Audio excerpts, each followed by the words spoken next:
8 દિવસ આકરો તાપ સહન કરવા ગુજરાત રહે તૈયાર। સૌરાષ્ટ્ર કચ્છમાં ગરમીનું યલો એલર્ટ। અમદાવાદ, ગાંધીનગર સહિતના કેટલાક શહેરોમાં મહત્તમ તાપમાન 38 ડિગ્રીને પાર।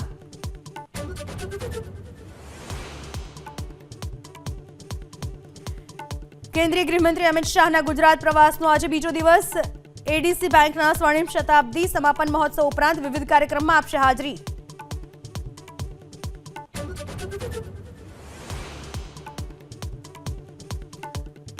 ભારત ન્યૂઝીલેન્ડ વચ્ચે આજે ચેમ્પિયન્સ ટ્રોફીની ફાઇનલ। ટીમ ઇન્ડિયાના પ્લેઇંગ 11માં મોટા ફેરફારની શક્યતા।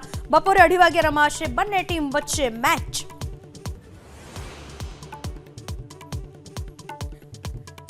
8 દિવસ આકરો તાપ સહન કરવા ગુજરાત રહે તૈયાર। સૌરાષ્ટ્ર કચ્છમાં ગરમીનું યલો એલર્ટ। અમદાવાદ, ગાંધીનગર સહિતના કેટલાક શહેરોમાં મહત્તમ તાપમાન 38 ડિગ્રીને પાર।